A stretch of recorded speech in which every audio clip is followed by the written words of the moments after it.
Welcome to the PFP podcast from the Personal Finance Society, a place for thought-provoking discussion from the world of financial planning and beyond. I'm Luke Holloway, editor of Personal Finance Professional. In this episode of the podcast, we catch up with Personal Finance Society President and Chair Carla Brown at the midway point of 2026 to hear about the fantastic ways the PFS is engaging with members and the wider profession this year. As well as serving as PFS President and Chair, Carla is CEO and Chartered Financial Planner at Oakmere Wealth Management and was PFS Chartered Financial Planner of the Year for 2021-22. Before we get into the episode, a quick note that we want to hear from you, our listeners. What questions would you like asked and what would you like to hear more about? You can email us at podcasts@thepfs.org. That's podcasts, plural, at thepfs.org. Now, here's my conversation with Carla. Hello, Carla. Welcome to the podcast. It's great to see you again. Hi, Luke. Thanks for inviting me back. It's great to be here. It's a real pleasure to have you with us. We're really excited to hear more about what the PFS has planned for the rest of this year. Now, Carla, you're currently in your second year as PFS President. So how has that experience been for you and how pleased are you with the progress the PFS is making in terms of serving members and the wider profession?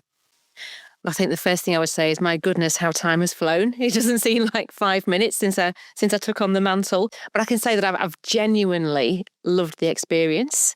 You know, it's been challenging at times. It's been hard work. It's been an incredibly busy couple of years. I think we've made great progress, but it's also been incredibly rewarding. I think we've done a lot in what feels as though it's been quite a short space of time, which is really, really good.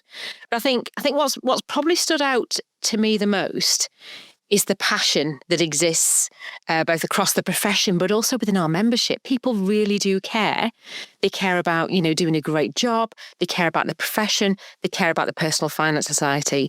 And it's been great, wherever I go across the UK, meeting advisors, paraplanners, admin staff, business owners, students. Everybody just cares so deeply about what they do and they want to do a really good job. It's about people's lives, and that's really inspiring and has given me the motivation to carry on doing what we're doing and the momentum that we've had. And I think, in the last 18 months, the PFS has made great strides in becoming more visible. We've kind of put things behind us. We've become more engaged. We've tried to connect more with members, and we're getting out there. We're putting on some really good events. The feedback that we're getting from our events is fantastic. There's been a real shift, a real focus on listening to members, and I hope members do feel listened to because we really are trying. But we always want to hear more. So when people see me out and about at events, please come and talk to me. Tell me what you want from the membership. So we're really trying to improve communication and make that more of a two-way thing. But we're also trying to create opportunities for people to feel more involved, to feel part of something much bigger. Rather than it being just people in isolation in their individual firms, we're stronger when we all work together and we all push towards the same things. But I'm also really proud of how we've sort of started to champion professionalism.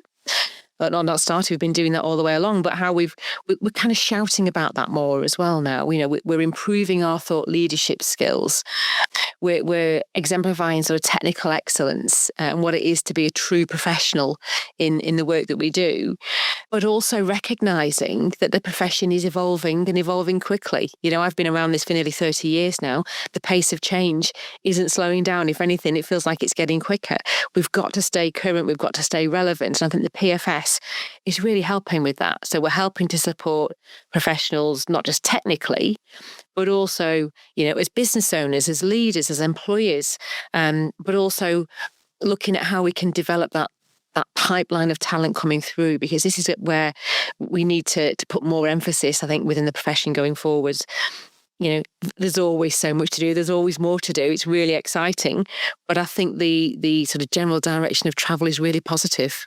Absolutely. I mean, the PFS, as you say, has always done some things to such an excellent standard in terms of events and learning and qualifications. But it really is quite clear that it's kind of evolving and kind of broadening what it does for the profession. And as you say, engaging with those firms and being a platform for financial planners to come together. Definitely. And we're seeing really positive results now. Our NPS score is increasing. We've actually had the membership base increase for the first time in years, which is brilliant. People are starting to talk about the PFS as being the place to be. We just need to run with that now and continue doing more of what we're doing. Excellent. And a major theme of your presidency, Carla, has been bridging gaps in financial education, particularly in young people. So, how has that work developed in the kind of 18 months of your tenure so far? And do you expect that to continue as a major theme into kind of 2027? Definitely. Financial education is something that's always been very close to my heart. Ever since, my son was at what was infant school, Key Stage 1, just shows how old I am. But, going into his school and understanding the lack of financial education that was available to young people, even at a very young age. So education has been at the heart of my presidency from day one. And that's not going to change. That's going to continue, beyond me being president, I'm absolutely sure. I've always believed that financial education is something that should be available to all. It shouldn't just be there at a point of crisis when someone's made an awful mistake, a really bad decision. We need to start much earlier. If we can improve people's financial acumen, if we can give them the tools to navigate good financial decisions, we can stop so much financial harm. Let's try and stop the problem before it starts rather than trying to pick up the pieces further down the line. I think that's really important. And over the last year, we've had some really encouraging conversations with schools, sixth form settings, universities, youth settings, and looking at the work that they're doing in their local communities and how we at the PFS can support that. And what's really encouraging is seeing how much our members want to give back. They want to give up their time to go into these settings to deliver, educational workshops, and that's a wonderful thing to be able to do. I've been into schools and I've delivered these sessions myself. They can open up some amazing conversations. You can meet such different demographics, but feel as though you are having a real impact. Those conversations that you are having in a high school or a senior school somewhere could ultimately change somebody's life further down the line. And it's that ripple effect. It's perhaps not just their life. They could go back and have a conversation with their parents, their friends. That ripple effect of education is huge. It's not about telling people what is an ISA, what is a pension. It's more than that. It's just about general financial education. How do you navigate your way through life's important decisions? When you get your first pay slip, what does that actually mean? It's not necessarily about investing and things like that. It's more about helping to build confidence, helping people make great financial decisions, and just helping them feel more confident and more in control of their financial futures going forwards. And, education really sits at the heart of that. And I think, as well as going into these settings and delivering the education piece, it's also about raising awareness of what we do as a career. My dream is that people will come out of school saying, I want to be a financial planner. We still don't have that, unfortunately. It's getting better. We are raising awareness through the work we're doing with UCAS and Coventry University, etc. But we need to continue being good role models and just showing what an amazing career financial services can be. That's how we're going to improve the pipeline of talent coming through. And I'd love to see our profession play more of a role in that. Let's shout about the good work that we do. Let's talk about the case studies. Let's talk about the clients' lives that we really do help to change, because that is how we're going to raise awareness of all the good that we do. And maybe we will get people coming out, saying, I want to be a financial planner or I want to be a power planner. So yes, education, widening access to the profession, these are all still very relevant and very live topics that we're going to continue with. And you mentioned earlier on how much it energizes you to kind of be out and about and to meet our members and to, engage with the wider profession, all these fantastic events that are happening. So how have you been doing that during your presidency, across the UK, and where can members expect to see you in the coming months? Yeah, I think it's one of the best things of the role is getting out and meeting members. And I've really enjoyed doing that.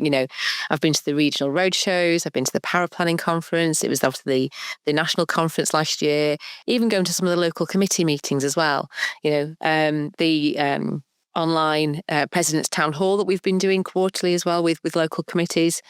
For me, it's really important that members see us as being accessible, we really do want to hear what can help make their lives easier. If there's something that we as a professional body can do differently, then please tell us. We want to be relevant. We want to be useful.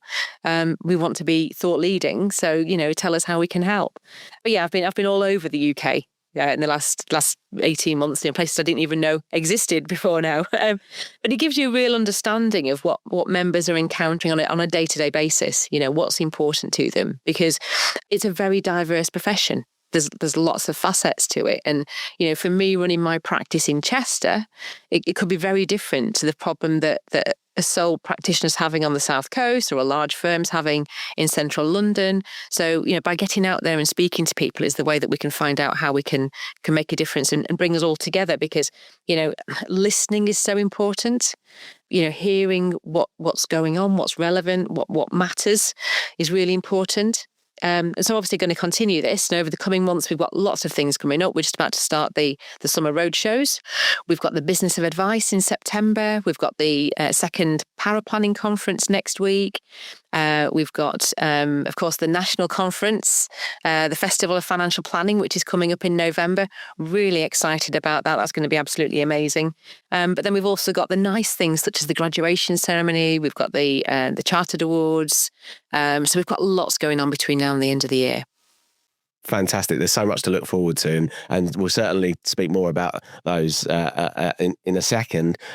Let's move on to Pathways to the Profession, because that has been such a major initiative that was launched almost a year ago, a flagship talent initiative for those taking their kind of first steps into financial planning and encouraging them in many ways to do that and supporting them. So can you give us an update on Pathway to the Profession? How's that been going in the past year, and what can we look forward to? Yeah, no, I mean, this is something that I'm really proud of, that we as a board have been able to launch such an important incentive. It's the single largest investment the PFS has made.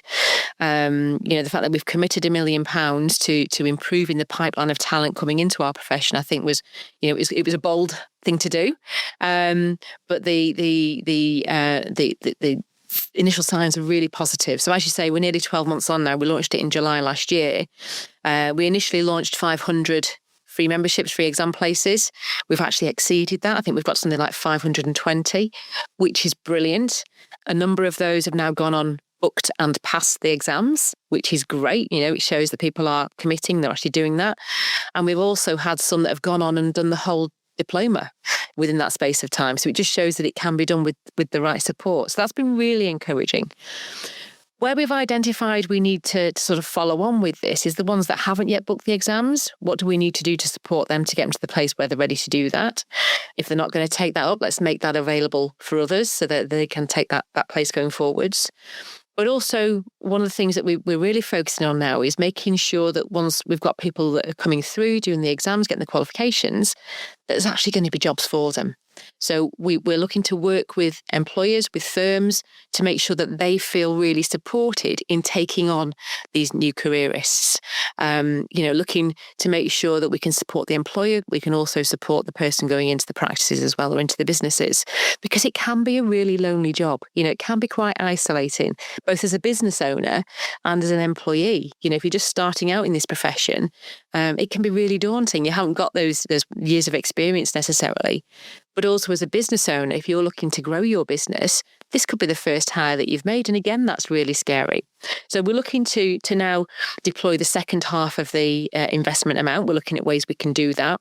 One of the things that we're sort of kicking around at the moment is how we can create a framework that will help employers feel more confident, more comfortable in taking on these new starters. So we're working on that. We're looking at frameworks for how we can encourage internships, how we can encourage work experience so people can get some real hands-on experience of what working in financial services is actually like.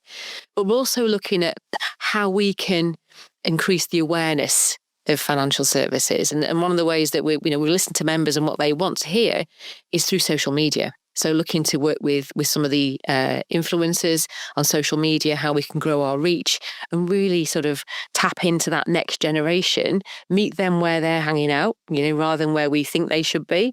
Let's go and find them and talk to them about what a great job this is. So there's still lots going on, and it's going to be really interesting to see how this develops again over the next 12 months. I mean, firstly, it must be incredibly encouraging and satisfying to see those first real people kind of take those steps into financial planning with our support. But now, yeah, it sounds like there's almost, this is the next phase now, supporting businesses to find those jobs and to guide those young people actually into the profession in a practical way. Definitely. And it's been great. A number of this sort of new cohort that have gone on the 500 free places, a lot of them have reached out to me personally, and I've connected with them on LinkedIn, and it's really exciting and encouraging and inspiring seeing their progress. We had guys turning up at the national conference last year, and their job title was aspiring financial planner, aspiring financial advisor. It's like, wow, way to make an impact. And having seen these people go through the process and actually secure jobs, is exactly what we're all about. This is what we want to see happen. So it's securing that continuous pipeline. So raising the awareness, getting them qualified, but then finding them a role and making sure they feel supported in that role, and supporting the employers as well to take that sort of brave step. Excellent. Well, it sounds like a really exciting next phase of that, and a really positive one. Carla, let's talk about PFS Power, because that continues to be a major source of resources and guidance for PFS members and the wider profession. That seems to have gone from strength to strength this year, doesn't it? Can you tell us more about PFS Power? Yeah, I mean, yeah, absolutely. I am really passionate about PFS Power. I've been around it for a number of years now.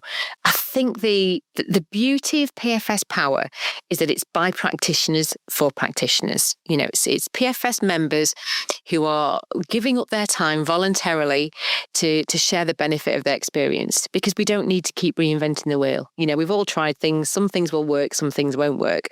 But we're all busy people. So if we can share some of the insights that we've learned, some of the conversations that we're having, some of the ways that we're working, it might be something really practical, but it's all grounded in real life experience. And I think that's the real beauty of Power. To me, I think it's the jewel in the PFS crown. I think it's something we need to push forward. We need to be really proud of. And I particularly like its collaborative nature as well. It's about us all working together. And over the last 12 months, we've tried to bring that more mainstream within the PFS. We're looking at how we can link it to the wider PFS thought leadership programs that are going on as well. And we're working really hard now to make sure the content that we're putting out is relevant, it's interesting, it's what our members want to hear about, but also that it's accessible. They know where to find it, where to look for it. We've got some really exciting stuff coming forward. We've just been working on our content plan for the next 18 months, making sure it's all joined up. But we're also looking at how we can put the content out there, because traditionally it's been very webinar based. We appreciate the world has moved on. Not everyone's got the time to sit through a 45-minute webinar anymore. So we're thinking about, how can we access or make the content more accessible for members? So things like podcasts, short form content, articles, blogs, all that sort of stuff that's really easily digestible. And one of the things that we've been talking about at the most recent Power Panel meeting was the possibility of hosting a Power Live event next year. So we're hoping that's going to be around summertime. We're just working out what that's going to look like, but that's going to be really exciting, because I don't think we've held one of those since 2017. I think was the last one that I attended back at the National Motorcycle Centre in Birmingham. So that's a number of years ago now, nearly 10 years ago. Let's go back out there and be brave and do something different. Amazing. I mean, from personal experience, there's such a wealth of resources on the Power website, as you say, and making it more accessible is going to be just a fantastic thing for members. And it's topics around that kind of human side, isn't it? That Power really kind of can provide that value to financial planners, as well as technical knowledge. That human side and that practical kind of day-to-day real life knowledge is so important. Definitely, because we've got the qualifications framework, which is brilliant. It gets people to diploma status, gets them to regulated financial advisor, competent advisor status, but it doesn't give you the soft skills. And I think where Power kind of adds to that is it shows you how to take that qualifications framework, but actually make it relevant in your day-to-day work. So the conversations that you're having with your clients, that ability to change people's lives, the questions that we're asking, the way that we develop our processes, from how do you go out and find clients, clients. That they don't teach you that in the exams. Once you've got your client, how do you retain that client? How do you make them feel special? How do you then move that further down the line and support them at different times in their lives? We've got the technical stuff, and we do bring some of that in sometimes where it's relevant, but it's definitely more about that human side. It's kind of your superpower. This is where we can really make a difference. This is the bit that AI can't do. It's having those human conversations and making it really special for the client. We really would encourage any listeners that haven't engaged with Power to certainly do so. One thing we're particularly excited to talk about today, Carla, is the return of the Festival of Financial Planning in November. So how much are you looking forward to the return of the event, and what can members expect if they've been before or if this will be their first time? Yeah, I mean, I literally can't wait. So excited. And we've been working on this, as you know, for quite some time now. I mean, last year's national conference in London was just excellent. I mean, the feedback that I had from members coming up to me throughout the day, the PFS is back. This is brilliant. It's great to be here. There was a buzz around the room, which we haven't seen for a little while, which was great. There was a real feel-good factor to it. And, this year we've got the festival, so it's a 2-day event. It's going to be even better. We've been working on what it's going to look like, what it's going to feel like, the energy, the spirit of the event. We've got some amazing speakers lined up. Really amazing. We've been working on the programme for the 2 days. It's going to be really exciting. Yes, we've got the fantastic technical content for those that want it. We've got really high quality speakers. But most importantly, and I think this is where we really shine, is it's about connection. It's about having those spaces where you can chat to peers, to colleagues, to other members, and just make those professional connections. These are people that are doing exactly what you're doing. Talk to them, find out how they're doing it, talk about what they're doing differently. So there's going to be lots of space for networking throughout the 2 days as well, which is exciting. So, I mean, what I would say, if somebody hasn't attended before, just go. You'll find there's something for everybody there, whether it is the technical, whether it's the human connection you're looking for. And as I say, last year we had people turning up, that weren't yet even in the profession. And again, we're going to have a dedicated space this year for people who are looking to enter the profession. So support as to what that looks like, what your career path could look like, the professional map, all that kind of thing. So people who are interested in a career in financial planning, there's going to be a space for them as well. So we're really trying to make it as inclusive as possible.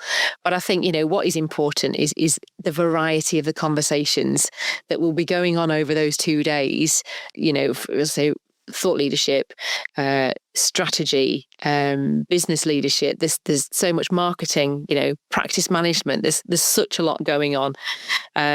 So I hope that people will come away feeling energized, informed, and excited to be part of something huge.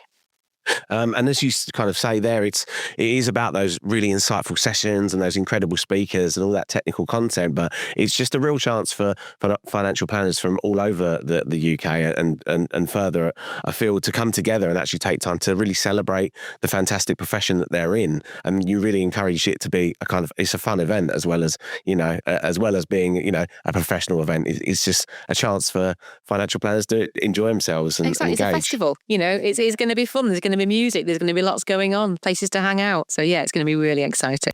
Amazing. We'll certainly be there. So we've spoken about some real highlights that have happened during your time as president, Carla, and some fantastic things to come. But is there one moment from your presidency, or one or two, not too strict, that's particularly stood out to you or felt kind of meaningful as your presidency's gone on? Yeah. There's been so many feel-good moments, I think, during the last 18 months. I think the thing that really stands out to me, I think it's probably one of the most meaningful and important developments, has been the reset of the relationship with the PFS and the CII. Over recent years, there's been lots of frustration, discussion, uncertainty surrounding the relationship. And I think it's fairly fair to say that when I joined the board in 2023, it was fairly dysfunctional. The PFS were in a position where we were almost paralysed. We couldn't actually do anything. We couldn't deliver what we wanted to for members. And I get why members feel so deeply about the PFS. It's at the core of what we do. I've been a member since its inception. I care deeply about the Personal Finance Society, about the future of the profession, about, making sure that members feel heard and represented. And I think we've made huge steps. It's been really encouraging, particularly over the last 12 months. We've worked really hard on both sides, both the PFS and the CII, to reset that relationship, to think about what's important to us. We all want to support members. We want to develop great professional bodies for our members. And so it's looking at how we can work together to deliver those outcomes. We want professionalism, standards, trust. They're core to absolutely everything that we do. So we're looking at how we rebuild trust. How do we work towards those shared goals to deliver things for members rather than focusing on the differences? Because we're actually stronger when we work together. So for me personally, that's been a huge achievement. It's taken a lot of hard work from all sides. It's not just been me in isolation. There's been lots of people involved in that, and healthy challenge is always necessary. But we work far more effectively, positively, when we're all working together towards those shared goals. And I think that's been a real achievement and a real step forward. And it's allowed us as a board and as a society to really move forward and start delivering the stuff that's important for members. Things like the pathway to the profession. That wouldn't have been possible before. So I feel we've really made great strides in resetting, and we're now really excited about what the future brings. That really is great to hear. So finally, Carla, looking ahead, what are you most excited about for the remainder of this year? I know we've touched on a few of the major things that are coming up, but also what's to come ahead in dare I say, 2027? What are you really looking forward to, and any final thoughts from you? I'm really excited about the momentum that we're building at the moment. As I say, we're seeing the NPS score increasing. We're seeing the membership base starting to increase. I think the profession's in a really interesting place. As I said before, there's lots of change.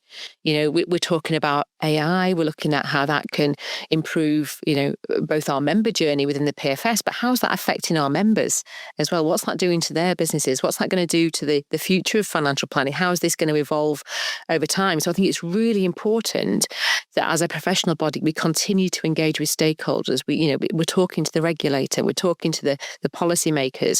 We're really pushing forward as thought leaders what's important to our members. And I think that's where we can have a real impact going forward. And we've got a great programme of thought leadership that Adam and his team are working on. So that's going to be fantastic. I'm looking to continue the conversations around education. How do we continue to grow that? How do we, reinvigorate the My Personal Finance Skills programme? There's a lot of work going on in the background at the moment with that. We've got refresher sessions going on. So looking at how we can bring in more volunteers to help go out and deliver these workshops to schools, but also looking at the events. We're already doing an amazing job with our events. Members tell us that all the time, but how can we make that even better? So things like Power Live, really excited to look at that next year. Thinking about, the paraplanning conferences, that's been really, I went to the one in London last week, it was standing room only, making sure they're feeling supported. And then looking at Power, how can we continue to make Power even better than it is already? So there's so much going on, but where I want the PFS to be going forward, I want it to continue to be a positive, trusted professional body that our members are really proud to be a member of. That's what's important to me, and that's what I hope to see continuing for the rest of this year and beyond. Well, thank you so much, Carla. It's always an absolute pleasure to speak with you, and it's been great to really hear about such incredible stuff going on for the PFS this year and beyond. So thank you for joining us on the podcast today. Thank you very much for having me. And thank you very much for listening to this episode of the PFP podcast. You can find more podcast episodes on the Personal Finance Professional website, many of which can be recorded as CPD. And a quick reminder, do email us at podcasts@thepfs.org. That's podcasts plural at thepfs.org. We'd love to hear your questions and feedback. If you enjoyed this episode, please review, subscribe and like. So until next time, thanks for listening and goodbye.